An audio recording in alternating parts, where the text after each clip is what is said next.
check. Cool. There's okay. Hello.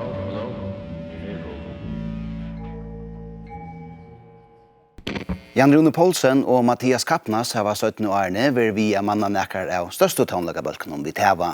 Men nå har Torbøyer gjort en bølk, konsern øyder han.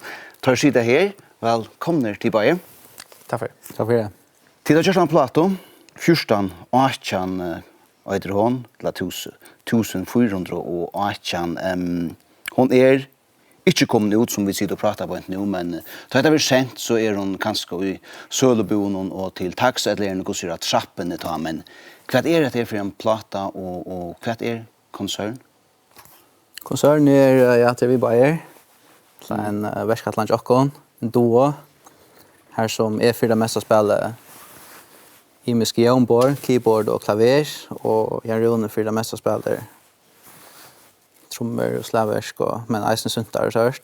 Og i pressetilfæren som tidligere gjør ut i samband med leie som heter Spin That Ship, da sier de at løyene som de kan å komponere og partvis opptidgen av Sofiegärnon, til her som tid Bygva, til Lester og bor eller kollegie i Kristianshavn i Danmark. Og til her bølgeren Stonehour. Her er fremme også om en annan stor bølg, hvor søva byrjar samme sted som tikkere. Kan du gita hva tåsjo? Ja, det råkner vi gasolin. Nettopp. Og Kim Larsen, han flott nemlig innan Sofiegären i 1908. Willy Jönsson, som spalte bass i gasolin, han bor i Grannaland her, og sier vi i Danmarks Radio i februar i 19 at gasolin ikke vært til, om Sofiegären ikke vært til. Og så spurning om det samme galtante for konsern at tid at det ikke vært til, om Sofiegären ikke vært, eller hva vi der? Det är spårningar. Sikkert det kan man godt si. Det är sikkert vi har gjort annet för. Det är för jag tror samstarv som börjar till vi bygger samma sted och vi har brukt det jämförande som då ena för hött och här eller så och liksom här tisdag som utgångsstöj. Ja. Att vi då kan möts i Höjland till det så tatt samman. Ja, det är skeg observationer där. Ja. Jag hade det passar sig alltså vi där spalt liksom samman för som du nämnde jag nästan men inte bara vi Bøyer och inte lägga som akkurat egna material eller kompositioner, ja. Så ja, jag hade det börja sen så alltså vi men har nästan nu läs samman av konservatoriet i Köpenhamn. Ja, det är klassiskt utbunder Bøyer för. Nämligen. Ja. Och så har vi hinsna ut och tar vi det inte spalt liksom tonlag eller i projekten så har vi kanske spalt kameratonlag alltså som har haft också vi antingen optikerrönt eller vi skolan där göra. Och så annars har jag hinge ut så att när det var sen så att ska high school för jag tänker att vad har vi till väl ska gå för det. Ja. Och så right där vi spalt tonlag. Ja. Och så gör det här. Och så ber det ja, men och grannar gör det för alltså chansen. Spin That Ship öter sista läge som till för att spela och det läge där börjar vi att vi tar två män prata. Vad pratar tar och hur häsar upptagna? Ja, vi gjorde plattan lite i corona med av lockdown. Så att vi utbildade så i Jokkon, Bar DC och Friberg. Så får vi så där fighta grammofonplattor här. En lackplatta, en ordentlig gamla. Så brukte vi det all länen och helt så där stämningsfullt, men så tar det outåt så kunde vi inte bruka det allika. Så då inte det huxon kvar man kunde sampla den fyra bruka. Så kom vi tankar om att ett kassettband blev upptaget och i vad var det Schaefers, Sommar Schaefers av Abba och Abba Bajamin. Ashibans. Och det här kassettbandet att det var trutcha det var faktiskt 3 kassettband. Så har vi inspelat allt det av tälterna och funnit också på här och snacka om fiskeskap eller så. Jag vet hade långt och höjt i alla länen. Här och snacka om Gustav R. 4 sort. Så det fanns bara väldigt faktiskt att bruka också personligt. Ja. Till det eller så. Ja. Så Och det är så det sista läge som till för att spela trylö och kvöld till de som inte har hört näka så det kan det som tid eller som vi nu kommer att höra omboende platerna annars. Ja.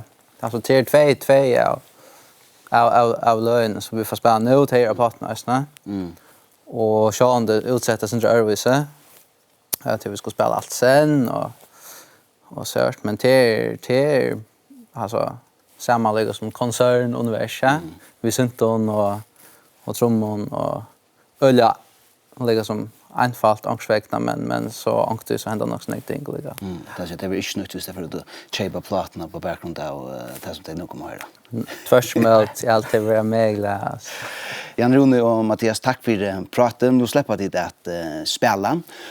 Och det är koncern som för att spela läge Bay och det var ganska synder övot att bjöa Falchi och Bulchi välkommen via säga Bay, men det får inte vara övrigt nu ta läge Öjtur. Så här är det alltså koncern och läge Bay.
nu har jag inte haft nerver till men som vi gör det på. Och innan för när ta ska fiska skal. Och vi får skalar att fylla sig ända gå på stjärna vi fisk. Kolten näck vi på. Vi har västigt vi. Jag var som direkt så att inte alla några men lite säkert så säkert vintern har varit något så jag fick just det och det var och stivalor det är så gott att få det för att lägga fisk samman i knäck och det har en grund vi stabila på det är ju det som nothing there vi kommer så in i den fisken på bort på alla på en väg. Vi känner vår stan. Vi direkt kan här det så där. Vi tar så det är så det kommer sätta det och så var ja network Floyd så det här ja jättebra och tutto och det är viktigt att göra kamera ja så mest det är så helt stora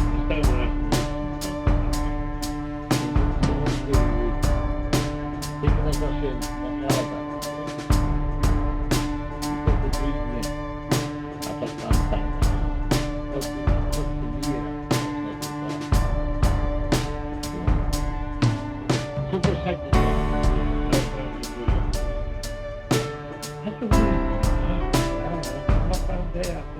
Här är små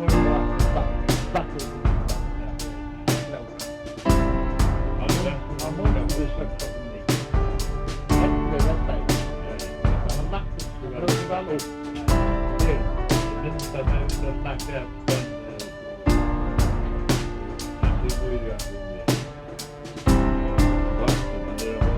Han har alltid vid sidan. Vi går väl med